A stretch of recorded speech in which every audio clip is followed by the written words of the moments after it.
Hola, ¿qué tal? Buenas tardes. Ya estamos al aire. Somos Mic Género. Hoy estamos presentando la categoría Derechos Sexuales y Reproductivos, disponible en Filmin Latino. Hoy y mañana lo pueden ver. Hoy vamos a estar platicando con dos invitadas de Redefine, que ahora nos van a explicar qué es, a qué se dedican. Y ellas son Tabata García Rubio y Carolina Ramírez García. Vamos a estar platicando igual con ustedes, si dejan sus preguntas en el Facebook, las vamos a ir respondiendo en vivo. Vamos a hablar entonces sobre la película That Which Does Not Kill, de Alex Pucán, de 2019. Es una película muy, muy fuerte, muy seria, sobre un tema muy complejo, que es la violación desde múltiples perspectivas. Es un documental que ahorita vamos a platicar un poquito más al respecto. Entonces, bueno, presento, si quieren empezamos por ti, Tabata. Ay, hola, pues mi nombre es Tabata García Rubio y soy de Redefine Ciudad de México, que es una red de jóvenes liderazgos por parte del Instituto de Liderazgo de Simone de Beauvoir, que se dedica a los derechos sexuales y reproductivos con perspectiva intercultural y de juventudes. Y pues yo estudio ciencia política en el CIDE y creo que eso es todo. Muy bien, muchas gracias, Tabata. Les presento también a Carolina Ramírez García, también de Redefine, que nos va a explicar ahorita igual qué hace. Bienvenida, Carolina. Hola, quizá lo que se le olvidó a mi compañera también mencionar de Redefine es que nosotros estamos trabajando no solo derechos sexuales y reproductivos, sino también temas como el aborto y el embarazo en la adolescencia. Entonces, somos como una red muy completa con esta perspectiva de juventudes que buscamos hacer incidencia política y social para mejorar las condiciones de nuestros derechos sexuales y reproductivos y todo lo que conlleva. Mi nombre es Carolina Ramírez García, actualmente soy estudiante de la maestría en Relaciones Internacionales y Medio Ambiente y desde hace 2 años pues, soy miembro activo de Redefine Ciudad México y nos dedicamos como a esta parte de hacer incidencia política y social a través de este tipo de eventos. Perfecto, muchas gracias, Carolina. Pues si quieren arranquemos con la plática de la película That Which Does Not Kill, aquello que no te mata, o lo que no te mata sería la traducción. Y bueno, pues como les comentaba, es una película cruda, muy seria, un documental sobre Ada, de 19 años, quien fue violada, y cuenta su experiencia. Y se espejea este relato con otros testimonios de muchas mujeres, pero también de algunos hombres. Entonces, bueno, no adelanto mucho más al respecto, las dejo a ustedes platicar. Recuerden que pueden dejar sus preguntas en los comentarios de la transmisión y los vamos a estar atendiendo.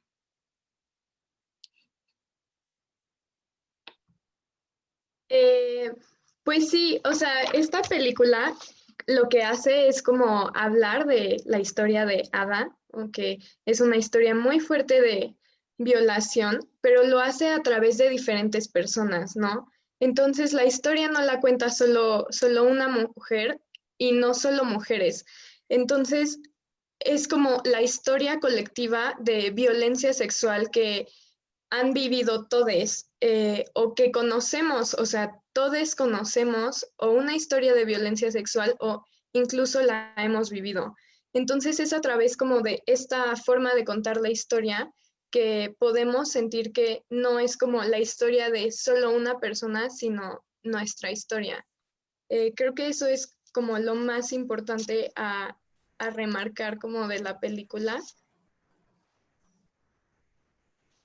Sí, de hecho, es una de las cosas como más sorprendentes de lo que nos transmitió la directora, porque no solo era contar una historia, o que Abbas pusiera ahí y nos platicara cómo fue su experiencia, sino que te pudiste tú apropiar de la historia y pudiste también quizá reconocer o puedes reconocer este tipo de violencias que se atraviesan y que no precisamente recaen en la violencia física o no son violentas en el sentido como físico o tradicional que se conoce. Porque cuando se empieza a hablar de una violación, pues la empiezas a reconocer por sí, ese tipo de cosas que ocurren en la oscuridad, cuando estás sola, cuando nadie te ve. La forma en que lo aborda es totalmente como distinta a eso. Sí, es una violación que no es necesariamente violenta como nos la cuentan, ¿no? Normalmente cuando nos dicen que alguien fue víctima de violencia sexual, lo imaginamos como algo sumamente violento y el papel del violador es casi como un monstruo para nosotros, cuando en realidad es una persona común y corriente que pues violó a alguien y tenemos que, o sea, empezar a ver a las violaciones como algo que se da entre dos personas y el violador no es ningún monstruo, no es nada fuera de la realidad, es una persona que habita y que existe como cualquier ser humano común y corriente. La diferencia es la violencia de sus actos y no necesariamente es implícita, explícita, puede ser totalmente implícita, ¿no? Sí, y va abordando esta violación como desde la juventud, que empieza como si yo tenía 19 años y quería vivir el mundo, quería comerme el mundo, pero sentí que el mundo me comió. Y creo que esa es como también una premisa que tenemos de los jóvenes, que vamos hacia el mundo como queriéndonos comer, pero no vamos preparados, al menos no en este sentido de derechos sexuales y reproductivos como tal. Porque siempre nos pintan este tipo de violaciones como algo que va a suceder de alguien totalmente extraño. En este caso, la protagonista conocía a su violador y se sintió incómoda con él desde el primer instante, pero no lo reconoció como tal. O sea, ella sentía como que era algo, pues que sucede, la persona te cae mal y ya. No vio como las primeras señales de alarma y creo que nunca las vio porque no nos enseñan a reconocer este tipo de personas, este tipo de situaciones. Las normalizamos. Normalizamos mucho estas violaciones en nuestros contextos actuales y no solo como en el de la inexperiencia, sino también personas que podemos decir que ya son totalmente adultas tienen este tipo de violaciones, que es también una de las cosas que muestra el documental cuando hablan de diferentes edades, porque eso también es importante. Las personas que te las van contando la historia no son jóvenes solamente, son personas adultas también. Entonces, estas situaciones que se van viviendo, que nos enseñan a normalizarlas y no a reconocerlas como tal. Sí, y es justo, o sea, esta como historia de la joven me choqueó mucho porque pues yo tengo la edad de Ada, ¿no?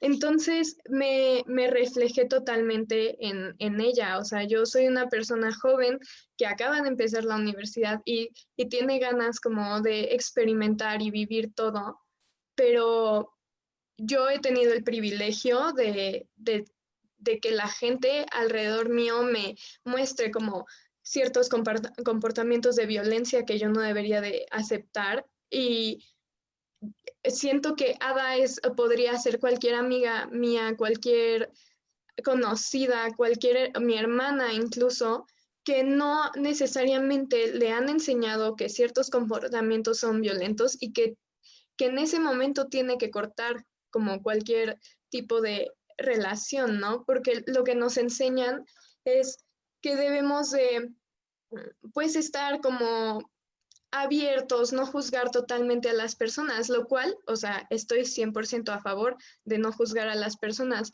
pero tendemos a dejar como de lado y dejar pasar muchísimas situaciones de alarma que si hubiéramos visto en su momento, podríamos habernos ahorrado una experiencia totalmente desagradable, ¿no? Pero incluso o sea, tampoco es como nuestra culpa no darnos cuenta de esas situaciones desagradables, sino también es responsabilidad y culpa de la persona que nos hace sufrir violencias, pues no hacerlo. O sea, realmente en esta como sociedad actual no hay ningún como discernimiento en lo que es el consentimiento o no. Hasta ahora se empieza a hablar de consentimiento como tal. Antes no había esta conversación en la que, pues, si estás inconsciente, si jamás dijiste expresamente un sí o mostraste señales expresas de que vas a dar paso a una situación así, pues no es consentimiento. Pero las personas piensan que porque accediste a un beso o a alguna otra tipo como de cosa, vas a acceder a lo siguiente, cuando en realidad no es así. Entonces es una responsabilidad de esta persona que no conoce que debe de respetar los límites de las personas y que debe de expresamente conseguir ese consentimiento. Y también es responsabilidad de la sociedad en criarnos y enseñarnos a poner alto a situaciones de violencia antes de que escalen a una situación mucho peor. Sí, creo que Tabata toca un punto muy interesante, que es la parte del consentimiento, que en el documental se ve también, y es cuando ella dice, yo accedí a un beso, pero no a más. Yo no accedí a que me violaran.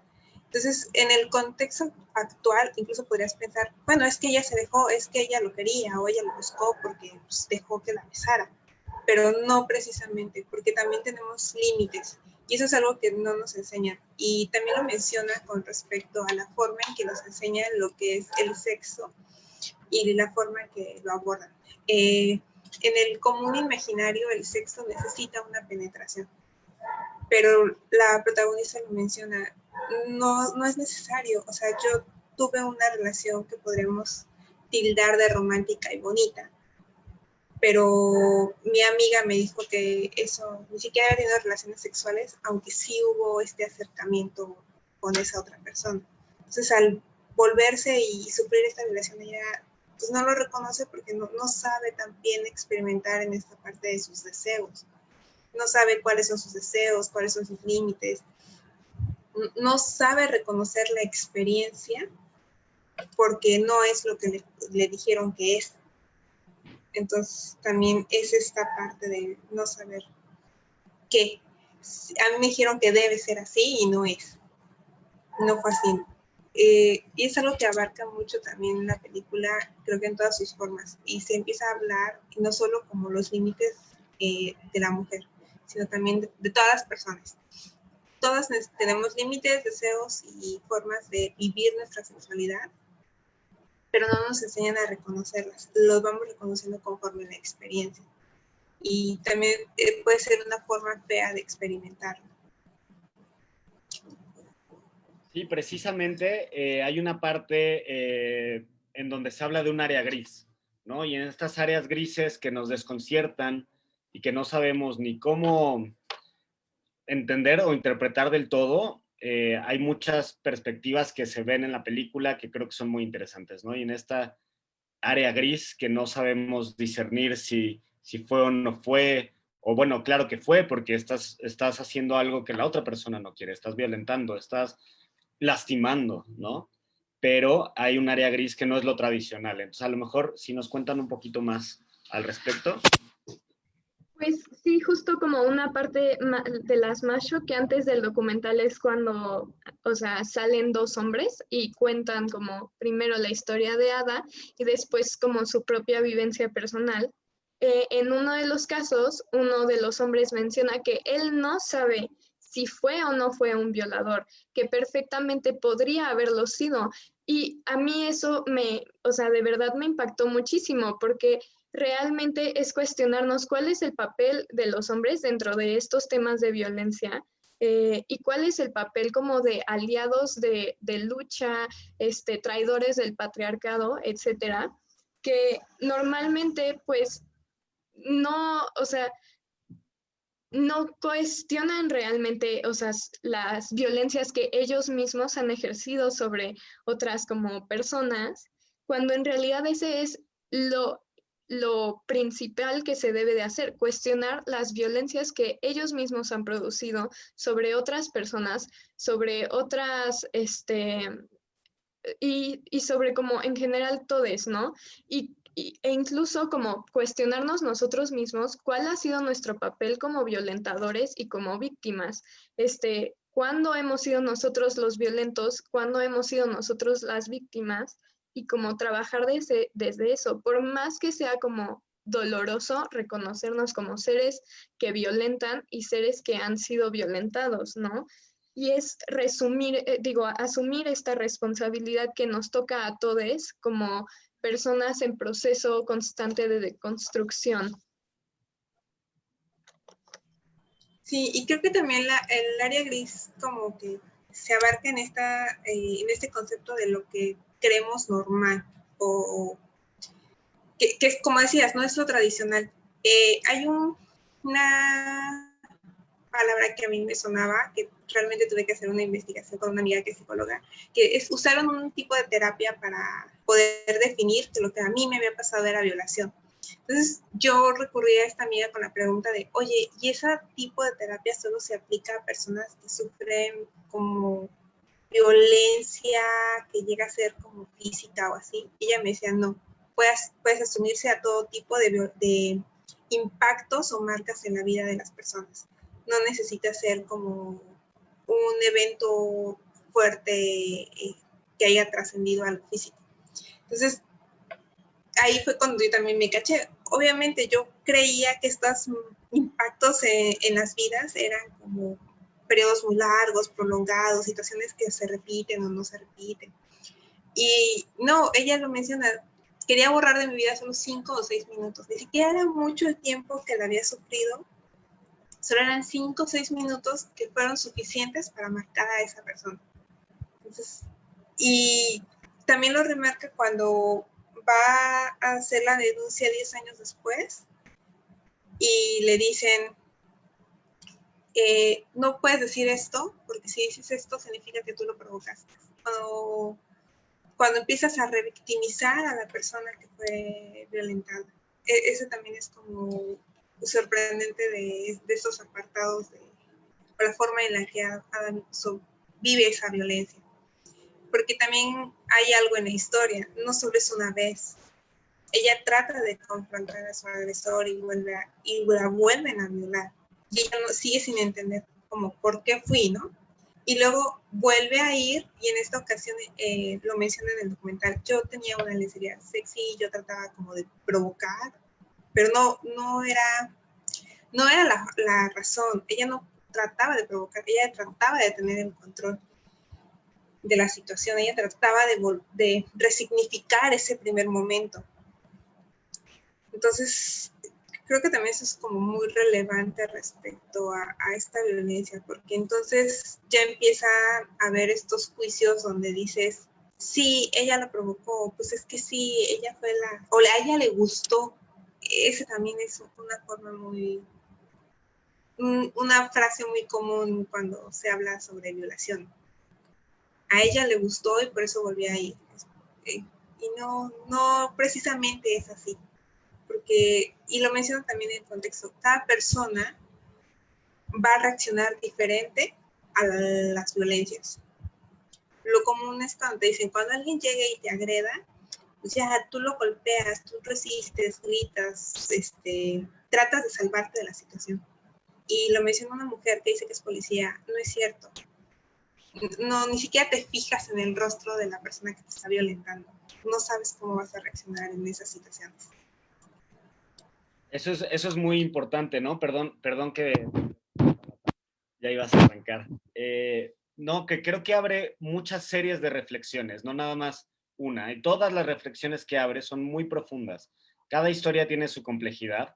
Como bien dices, Carolina, cada quien enfrenta las vivencias como puede y como mejor entiende y con las herramientas que puede. Hay quien lo tiene que vivir y enfrentar muchas veces, hay quienes no vuelven a hablar del tema, los que se cambian de país, etcétera, ¿no? Y supongo que en cada lugar, en cada zona geográfica, esa pues es diferente porque reaccionas también a tu cultura y a tus instituciones, ¿no? En el caso de México, pues vamos, no quiero ni imaginarme qué te dicen, ¿no? Cuando llegas a reportar algo así.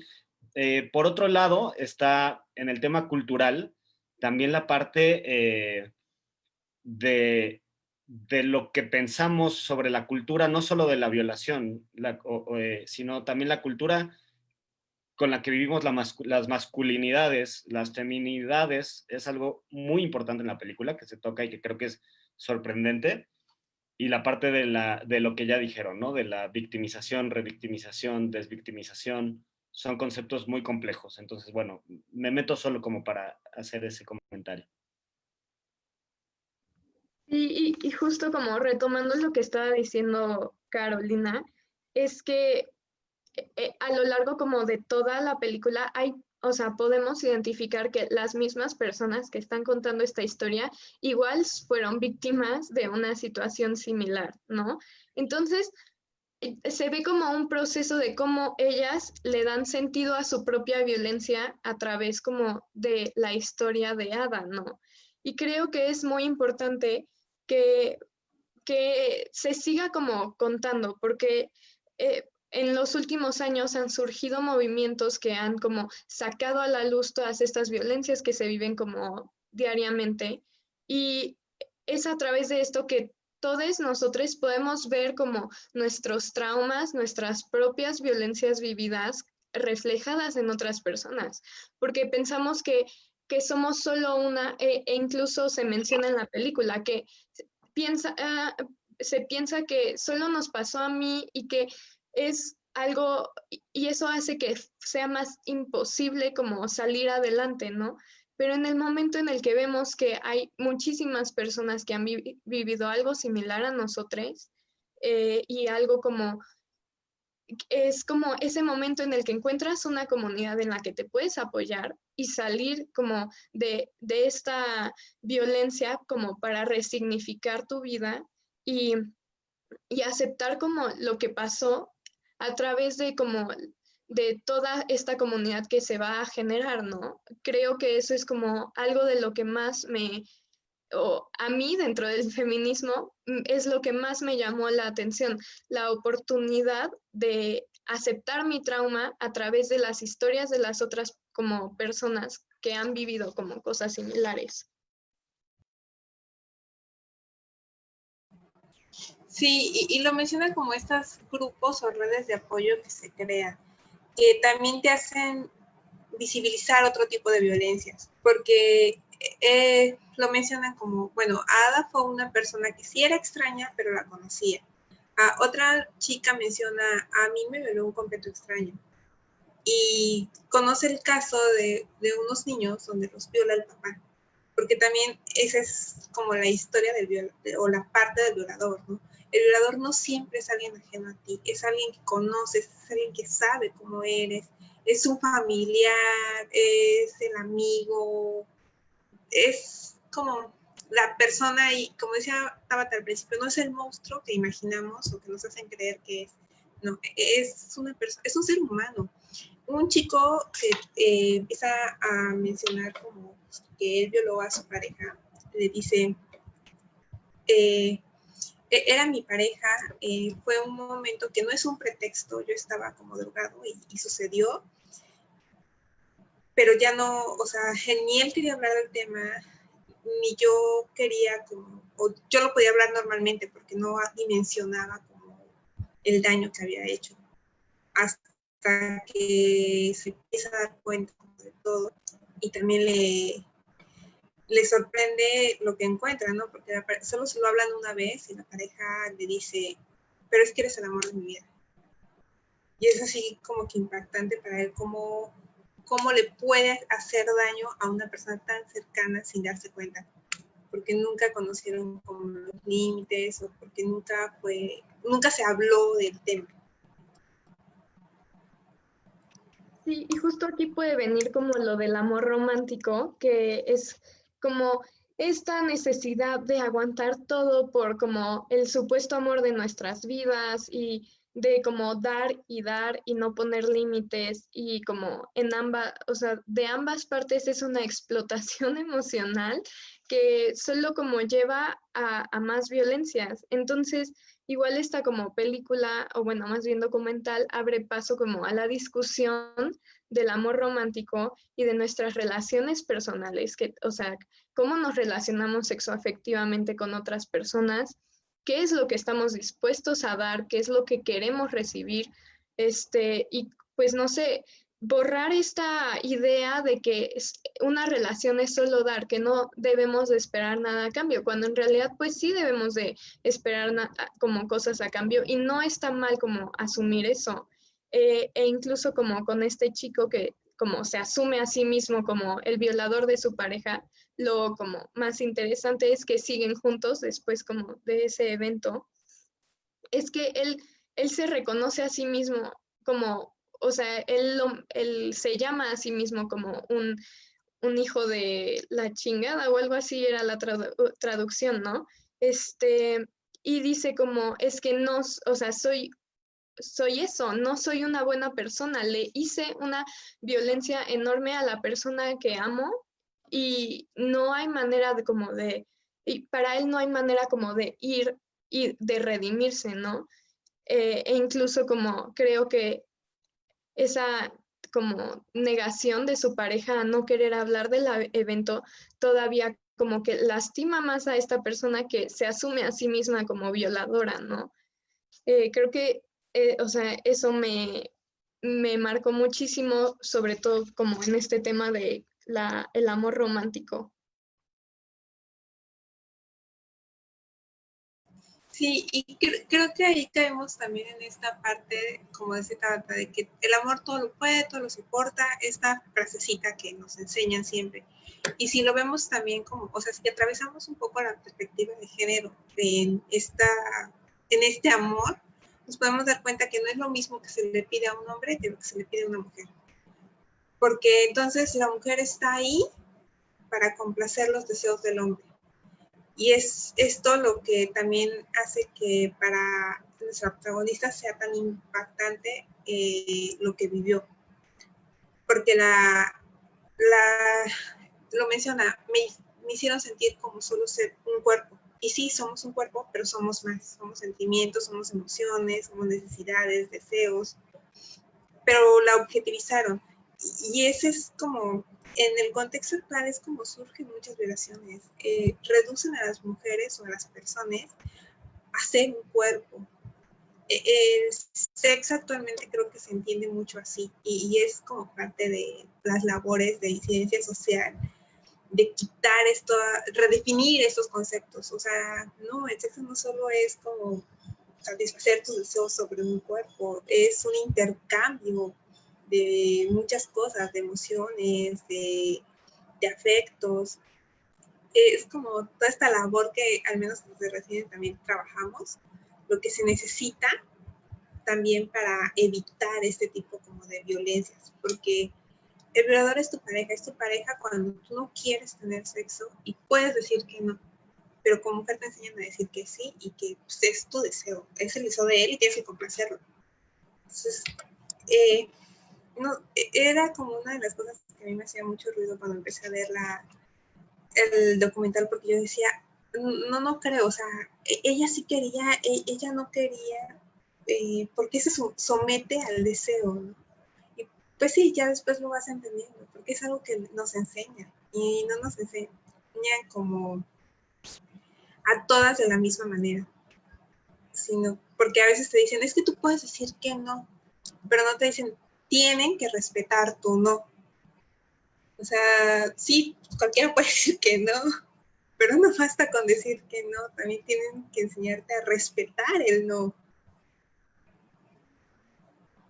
Sí, y también, o sea, no siempre es fácil decir que no. Igual, por ejemplo, algo que también es como muy importante de notar es que explica que cuando menciona ella que es virgen a la persona que la viola, él se quita el condón, ¿no? Y pues ahí es como una doble violación, porque no solo está como penetrándola sin su consentimiento, sino que le está penetrando sin ningún tipo como de protección, ¿no?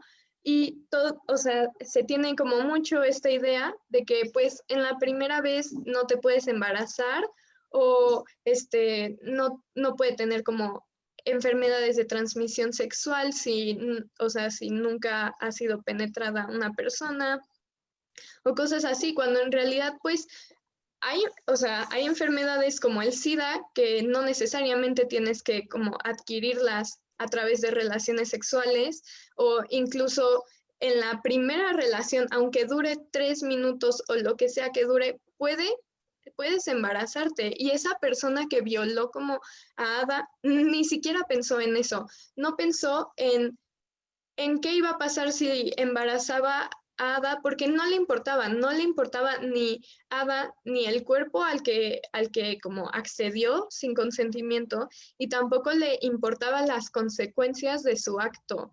Y este acto de, o sea, quitarse el condón es como el epítome de la irresponsabilidad y de la violencia hacia el cuerpo de Adam. Sí, y de hecho creo que esa es una práctica muy común actualmente en muchas relaciones. Por distintas formas o distintos tabús que hay alrededor de los métodos anticonceptivos, sobre todo el condón, de que no se siente igual, no, pues más que nada eso, no se siente igual, ¿no? Entonces las personas tienden a quitárselo y no avisan. Digo, Adam ni siquiera le pidieron permiso como para decir vamos a tener sexo. No, o sea, ni siquiera le avisó, como ella vio que se lo puso, agarra a él y se lo quita cuando menciona como lo de la virginidad, ¿no?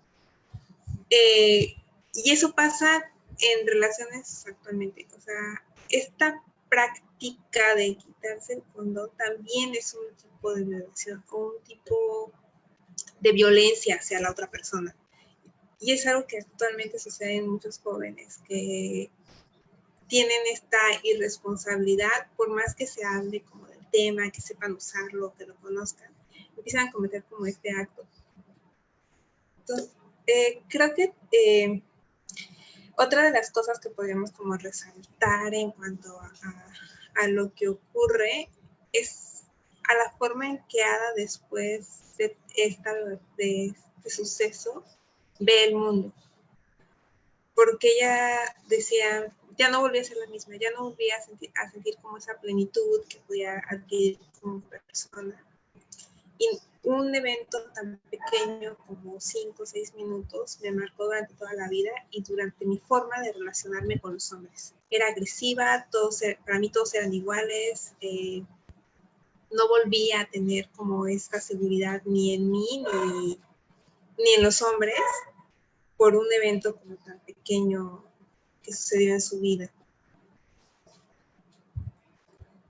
Sí, y esto es súper relevante como en la sociedad, incluso como poniéndolo en contexto en México, que dicen como, pues, no todos los hombres. Pues sí, no todos los hombres, pero todas las mujeres hemos vivido una cantidad de violencia, sobre todo sexual, que nos hace tenerles miedo y que nos hace querer como alejarnos y poner como un muro entre nosotras y pues las masculinidades, ¿no? Entonces creo que, o sea, pues esta historia como de violencia se puede como trasladar a como cualquier otra historia de violencia en la que se tiene miedo, en la que no queremos relacionarnos con estas personas, no necesariamente porque esas personas sean violentas, sino porque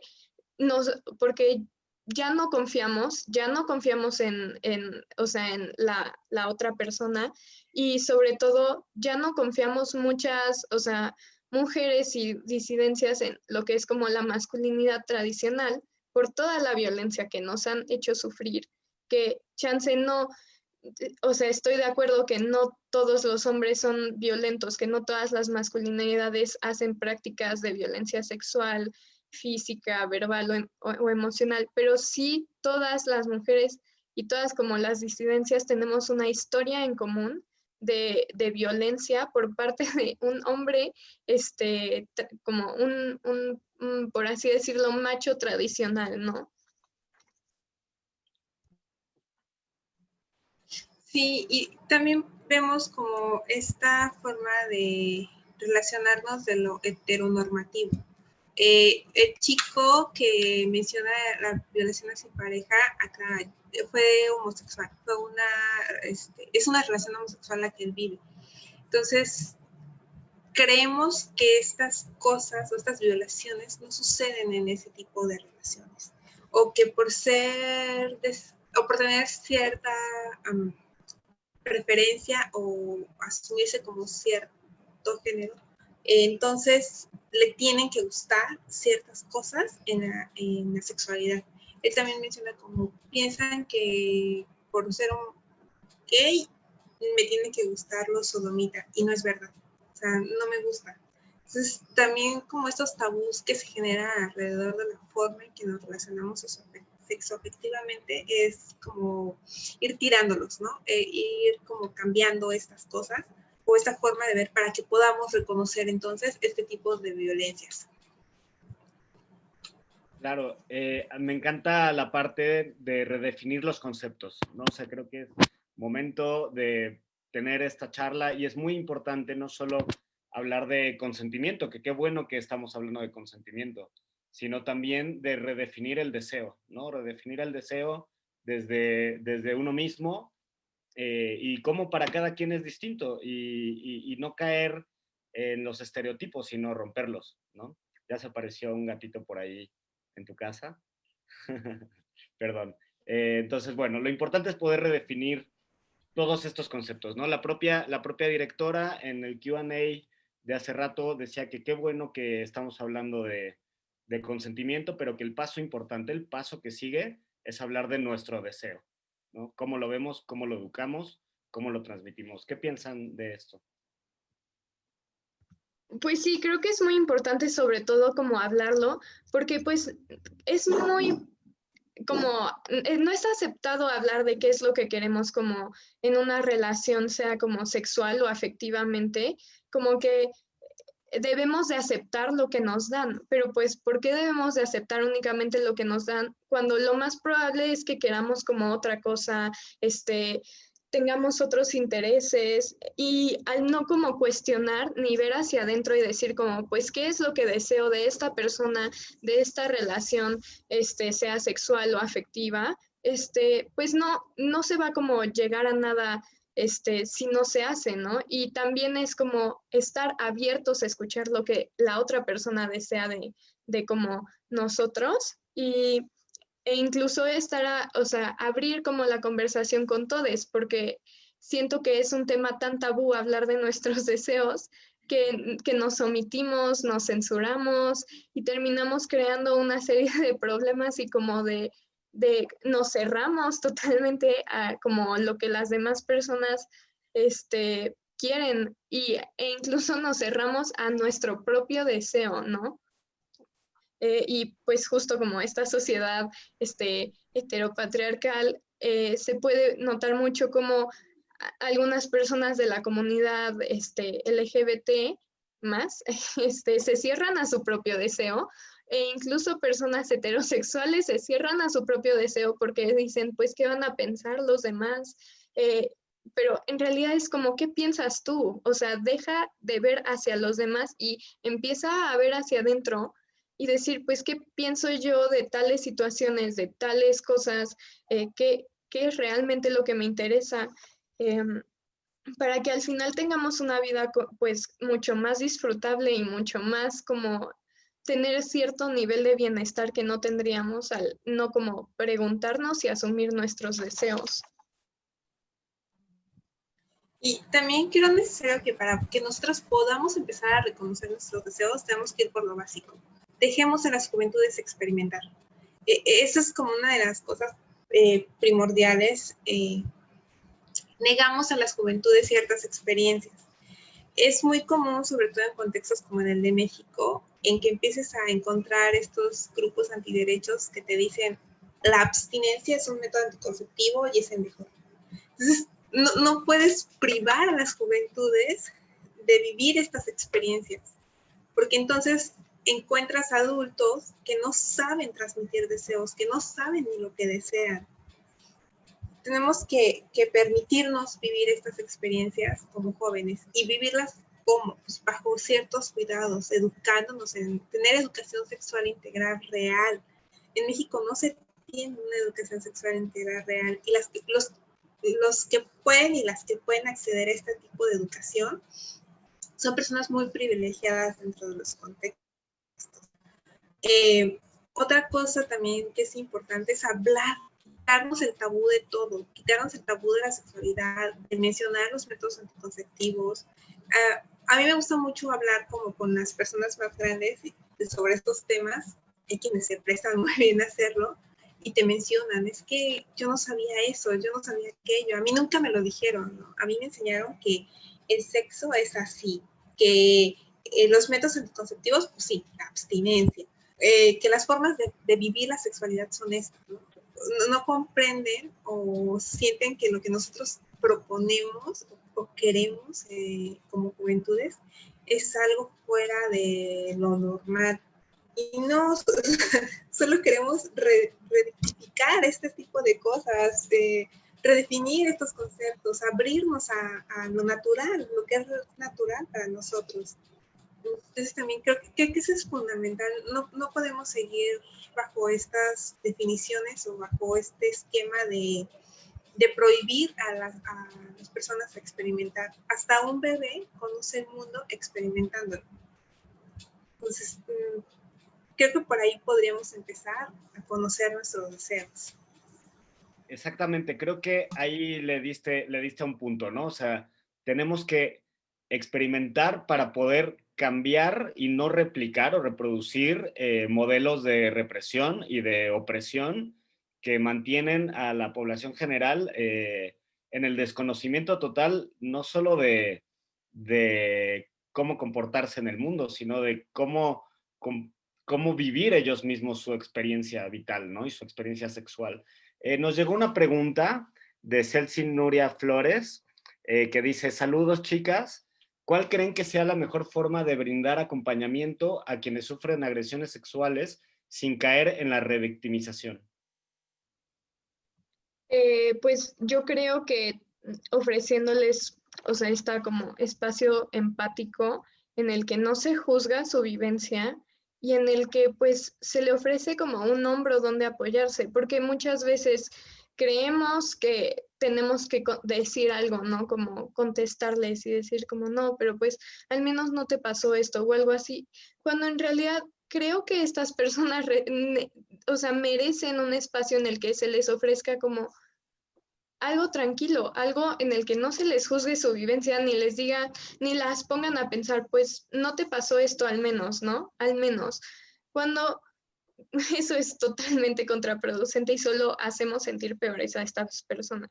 Igual como dejar de comparar estos traumas y estas violencias para como realmente asumir y validar todas las experiencias de violencia que vivimos todos y desde como un espacio seguro de ternura en el que se abrace a la persona, no, o sea, que sea como cálido, no algo frío, porque igual como que pensamos que este proceso de salir adelante después de una situación traumática debe de ser como desde un psicólogo, todo muy como cuadrado y yo incluso lo pienso como frío, cuando pues entre más como amor, ternura, apoyo como y calidez nos ofrezcan las personas, nos va a ser mucho más fácil como salir adelante y vivir nuestra vida como aceptando esto que nos pasó y al mismo tiempo sin odiarnos como a nosotros mismos,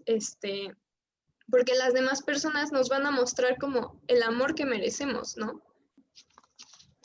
Sí, creo que yo agregaría ahí también es que reconocerte a ti mismo como ignorante de ciertos temas y no forzar a la persona. tampoco podemos decir, o sea, sí podemos escuchar desde el amor, sí podemos como acompañar, pero no podemos forzar a ir a que esa persona ponga una denuncia. No podemos decirle, no, vamos a denunciar, yo te voy a acompañar, porque no es el proceso. Es esperar a que la persona esté lista, a que ella empiece a vivir el proceso. Esto es un poco difícil porque sí es óptimo que denuncien, pero también no podemos forzar. Entonces también hay que reconocer que no podemos decir o asegurar que cuando presenten estas denuncias o cuando empiecen como a ser activas en su proceso de sanación, no las van a revictimizar en el sistema en el que vivimos, sobre todo en un contexto como el de México, en el de que te preguntan qué llevabas y cómo ibas antes de preguntarte si estás bien o atender otro tipo de situaciones. Redefine, junto con el Instituto de Liderazgo, maneja una plataforma que se llama Tiempo Fuera, que puede ayudarte, ya sea que tú como víctima de violación acudas a ella o como para tratar de ayudar a otra persona. Es brindarles esta información segura. La plataforma pues te muestra esta parte de qué hacer en un proceso o en un caso de violación, te lleva paso a paso de lo que puedes hacer. Y te da la opción, o sea, si quieres hacer la denuncia, te puede mostrar las instancias. Si quieres solo acompañamiento como psicológico, la atención médica, que también es importante, sobre todo por temas de contraer enfermedades, un embarazo no deseado. Es reconocer esta parte de, sí, soy ignorante del tema, yo no sé qué hacer si mi amiga llega ayer de mañana y me dice me violaron, pero puedo buscar las herramientas para no darle solo información errónea y decirle, no, lo puedes superar con un psicólogo, porque quizá no es el camino que ella necesita tomar. Claro, hay ocasiones en donde toma mucho tiempo, ¿no? Y también en la película justamente atienden este momento cuando llega con el policía, ¿no? Y explica, se da cuenta que es un señor que lleva pues todo el día y probablemente años escuchando cosas terribles, ¿no? Entonces también se automatiza aquel que atiende el problema. Pero bueno, hago este corte porque tenemos un comentario y una pregunta. El primer comentario es de Ángela López Tello Coronel, que dice, muchas felicidades, Tabata, soy tu admiradora, eres genial. Y luego una pregunta de Hugo Miller, linda tarde, chicas, saludos. ¿Qué creen que necesita nuestro país para poder tener una educación sexual de calidad y dejar de verla como un tabú o como un tema prohibido?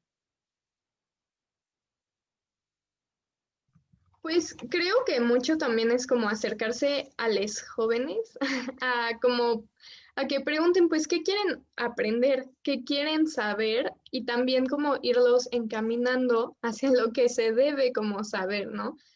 Porque creo que yo fui una persona súper privilegiada que recibió una educación sexual bastante buena, o sea, con todo y sus sesgos, pero creo que, o sea, algo que le aplaudo mucho a la profesora que me ofreció esta como educación sexual es que puso como una caja donde podías escribir como preguntas anónimas sobre temas de sexualidad, ¿no? Y pues eso creo que nos sirvió mucho como a todos les que recibimos eso, porque nos hacen como pensar que como la sexualidad es sucia, que se tiene que esconder, entonces solo cargamos como con este miedo de como, ¿qué van a decir si pregunto tal? ¿Qué van a decir si quiero saber como tales cosas? Entonces, al acercarse realmente y ofrecer un espacio sin estigmas, donde se les pregunte a las personas que quieren saber, pues en realidad hace como el proceso de aprendizaje muchísimo más fácil, más ameno y más como amigable, en vez de como que te enseñen, pues no sé, los órganos reproductivos y decir como, pues ya está, se acabó su plática sobre sexualidad. Y al mismo tiempo te das cuenta que todos tienen dudas súper parecidas a ti y que no está mal, o sea, no está mal preguntar, pues, cómo funciona como el sexo que no es necesariamente por penetración, cómo funciona, qué significa como ver pornografía, en la sociedad actual, que, porque igual como que muchos se educan a través de la pornografía, lo cual como que les pinta una realidad totalmente distorsionada de lo que es la sexualidad. Entonces es como un espacio libre de violencia, sin estigmas, abierto a que hagamos preguntas y a que pues nos demos cuenta que todos tienen como estas mismas preocupaciones que nosotros, que no somos como los únicos que les da curiosidad saber cómo funciona tal o cual cosa. Sí, y también podríamos agregar, la educación sexual no empieza en las juventudes, empieza desde la niñez. Es algo como muy importante. Y otra, en nuestro país, en un contexto como el que estamos viviendo, creo que es como súper importante decir, tenemos que reconocer que el PIN parental está mal y que no podemos aceptar que el gobierno permita algo como el PIN parental. No podemos permitir que se nos siga hablando de la educación sexual solo si nuestros padres lo permiten, solo si la persona que nos los va a dar se siente incómoda o se siente cómoda con el tema, porque atraviesa todo eso, las perspectivas de las personas que se sientan a hablar con nosotros sobre educación sexual. Estaba hablando de una profesora que le enseñó. Yo les puedo decir que yo recibí educación de métodos anticonceptivos en el COBAU y fue una miradita de pasar a la página lo más pronto posible.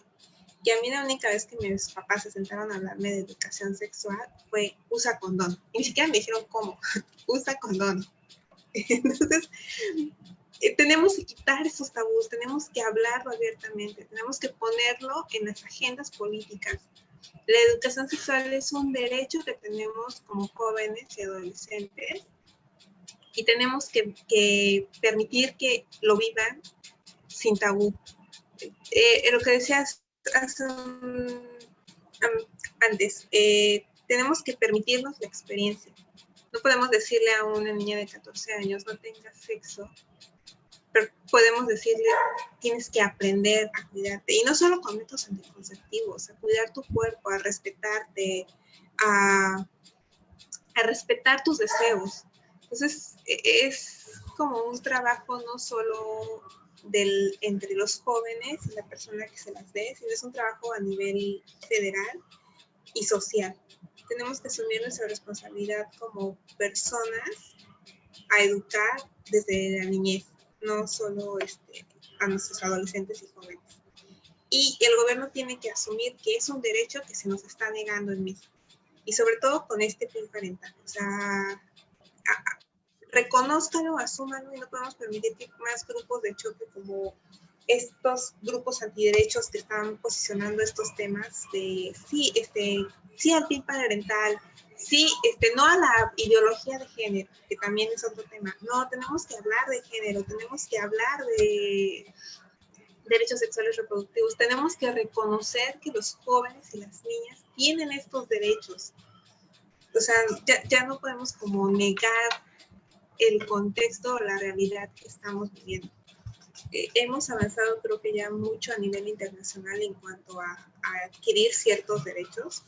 Entonces tenemos que empezar a replicarlos en nuestro país, tenemos que empezar a ejercer los derechos, a pedirlos, a exigirlos. En Redefine algo que hacemos como jóvenes o desde la perspectiva de juventudes es esto, nos sientan a los adultos a que ellos sean los que hablen por nuestra agenda política. Somos nosotras las que vamos a las instancias gubernamentales y les decimos, tenemos estos derechos y los queremos como ejercer, y queremos que tu gobierno permitas que sean ejercidos. Entonces, creo que es como parte de todo esto que puede ayudarnos a tener una educación sexual integral, abrirnos al tema para empezar. Exactamente, creo que lo más importante es poner estos temas sobre la mesa, no dejar que se pierda el impulso, ¿no? Y la reflexión al respecto. Hay un comentario de Alfonso Loranca que dice, nuestro país tiene una deuda histórica en el campo de educación para la sexualidad, en los espacios familiares y en el plano institucional en el sistema educativo nacional. ¿Piensan que es así? Sí, totalmente. O sea, esta negación sistemática de derechos sexuales y reproductivos ha creado una crisis, o sea, en la sociedad mexicana. Las cifras de embarazo adolescente son de las más altas a nivel, o sea, ay, OSD, o ¿cómo se llamaba? Bueno, Organización del Desarrollo, de la Cooperación y el Desarrollo Económico. Esa es la más alta a esa instancia de embarazos en la adolescencia. El embarazo igual en la niñez, incluso las cifras son altísimas y no pueden venir a decirnos que un embarazo de una niña es un embarazo deseado y un embarazo que se debe de llevar a término. Eso es una violación, es de las violaciones de derechos humanos más, pues a mi parecer, más como sorprendentes que se pueden dar. ¿Cómo podemos pensar que una niña de 10 años quiere ese embarazo y que quiso esa relación sexual?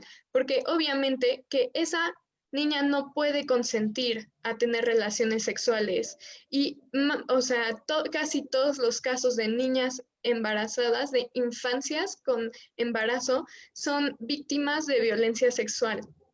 Entonces, no solo es como garantizar como la educación sexual, es garantizar aborto a estas personas que no pueden llevar a cabo como un embarazo, garantizar como atención psicológica, garantizar atención legal y, o sea, es hora de garantizar nuestros derechos, no pueden seguir negándolos ni decir como, bueno, pues, sí, existe esta ley, pero como tengo como mi conciencia, o sea, esta como nueva forma que los médicos se andan zafando de como realizar abortos bajo la NOM 046, que es como la que garantiza aborto a nivel como federal a personas víctimas de violencia sexual, pues se deslindan totalmente porque pues les afecta en su conciencia, pero pues no es decisión de esas personas, y no es como su posición obligar a la persona víctima de violencia sexual a llevar a cabo este embarazo que solo hace el proceso de esta persona para retomar su vida muchísimo más difícil y genera un trauma todavía más profundo. Entonces, es cosa realmente de que el Estado, no, o sea, el Estado haga caso a la sociedad civil y el Estado cumpla con su deber como ente que garantiza derechos, porque al final una sociedad en la que no se garantiza derechos es, o sea, es algo totalmente inhumano y es algo que en este momento histórico no deberíamos de permitir. Sí, creo que, o sea, sí es como, sí, tienen una deuda y no solo, o sea, sí histórica, pero no solo es de ahora, es una deuda como muy antigua que van creciendo, porque eso es lo que está sucediendo actualmente. Esta deuda sigue creciendo. Como dice Tabata, o sea, ¿cómo quieres prevenir el embarazo en una niña de 10 años? Pues darle educación sexual desde que es niña, desde que está más pequeña, desde que ella le dice al tío, no quiero besarlo, o sea, mamá, no quiero saludar a ese tío, no quiero saludar a esa persona. Porque ahí empiezas a respetar el deseo de un niño, cuando te dice que no, o cuando los niños no quieren saludar, empieza a inculcarle ciertas cosas que entran dentro de la educación sexual integral. Que sea una educación laica, que sea una educación científica, que no sea basada en estos mitos que existen alrededor. Investigando sobre mitos encontramos cosas tan curiosas como que si te pones una esponja de vinagre en la vagina no te vas a embarazar. Y las personas lo hacen. y lo hacen porque es como parte de la cultura o parte de los saberes entre rumores que existen entre juventud, porque no te dan la garantía ni siquiera de cómo funciona tu cuerpo. Entonces, creo que si a nuestra protagonista le hubieran enseñado desde pequeña que tenía que respetar cuando dijeran que tenían que respetarla cuando dijera que no, le hubieran enseñado también esta parte de si la niña no quiere darle la mano o el besito, que es muy común en México, el decirle al niño, dale un beso a tu tío para saludarlo, dale un beso a tu tía para saludarla, sino salúdalo como tú quieras y nada más quieres decir hola, sí, adelante, hazlo. Porque vamos a esta parte, pues también hay modales que esto se confunde mucho. Lo que son modales y educación contra los tipos de propuestas que tenemos, ¿no? Piensan que nosotras no somos personas educadas porque queremos o promovemos el aborto o promovemos y queremos que se garanticen nuestros derechos sexuales y reproductivos. Dicen que somos personas que buscan el libertinaje. No, nosotros comprendemos perfectamente qué es la libertad y qué es el libertinaje. Y lo que queremos es libertad. Entonces, es como queremos que el Estado realmente haga su chamba y no se deje como atravesar por estos grupos que van adquiriendo cada vez más poder, que van adquiriendo cada vez más presencia social, que nos están tratando de quitar lo poco que hemos adquirido. Digo, en la Ciudad de México y Oaxaca ya es legal el aborto. Hace un año en Oaxaca, pero ustedes se han preguntado cuántas personas en Oaxaca saben que ya es legal. Es sorprendente lo que te encuentras. Las personas ni siquiera saben sus derechos básicos y de pronto tienen el derecho al aborto y no saben y no son conscientes como de este tipo de derechos que van adquiriendo. Entonces, no solo es como la chamba de, ya les di un montón de derechos. Dárselos a conocer, trabaja sobre ellos, garantízaselos realmente, dales el acceso a las clínicas. Hay una parte que se llama clínicas amigables, donde como joven, aunque seas menor de edad, puedes ir a adquirir información sobre métodos anticonceptivos y adquirir métodos anticonceptivos. Yo soy de Oaxaca, entonces yo les puedo decir que yo me enteré de estas clínicas a mis 25 años. O sea, yo como docente no sabía ni siquiera que el centro de salud me podía dar un condón gratis o mis pastillas anticonceptivas gratis. Entonces, ¿se imaginan que personas como lo que es el centro del país, que podemos decir la Ciudad de México, tienen más conocimiento, pero nuestras periferias no? Nuestras periferias también necesitan ese conocimiento de lo que tienen ya, de lo que pueden tener y de cómo obtenerlo. Entonces, es un trabajo muy arduo, podemos decir que está difícil a veces, pero es un trabajo de todos. No es un trabajo que solo nos competa como jóvenes, sino también a los adultos de respetar nuestros deseos y de reconocernos a los jóvenes y las jóvenes como personas que piensan y saben lo que quieren. Creo que eso es como también una de las partes fundamentales, porque nos creen que por jóvenes e inexpertos no sabemos ni lo que queremos, ¿no? Sí sabemos qué queremos y en espacios como el que trabajamos nosotras, estamos pugnando porque nuestras agendas sean respetadas. Perfecto, creo que es absolutamente urgente combatir el desconocimiento y la ignorancia y, pues bueno, todo lo que estás diciendo, Carolina. Nos acercamos ya al momento de terminar nuestra charla, lamentablemente. Hay algunos comentarios que creo que son importantes de mencionar. Juan Carlos Enríquez dice muchas gracias por sus enseñanzas. Denil Lara dice aborto legal, seguro y gratuito. El Estado y por ende la educación pública es laica y yo también la secundo. Creo que ese es un principio fundamental que hay que que hay que mantener, ¿no? Y que a veces se nos olvida que, como bien dice Tabata, o sea, el Estado debe ser un garante de nuestros derechos y de, sobre todo, el derecho de acceso a la salud y el derecho a la educación. Y creo que hemos perdido muchísimo tiempo en los últimos años, si no siglos, en no invertir en educación en salud y dejar que pasaran 12 años en los que no hubo clases de educación sexual, cuando ya había, y que se haya catapultado estos números de embarazos adolescentes, que hoy haya tanta gente que esté en contra de los derechos humanos, ¿no? Que parece que es verdaderamente sorprendente, pero bueno, no me voy a enganchar. Les agradezco mucho su tiempo. Les quiero preguntar rápidamente para que ya despidamos la charla, ¿en dónde podemos encontrar a Redefine? ¿Dónde los podemos seguir? Eh, pues que nos digan, ¿dónde podemos seguir Redefine? Pues tenemos Twitter, Instagram y Facebook. En Facebook estamos como Redefine CDMX. En Twitter igual estamos como, creo que más bien en todas las redes sociales estamos como Redefine CDMX. Y pues sí, creo que eso es todo.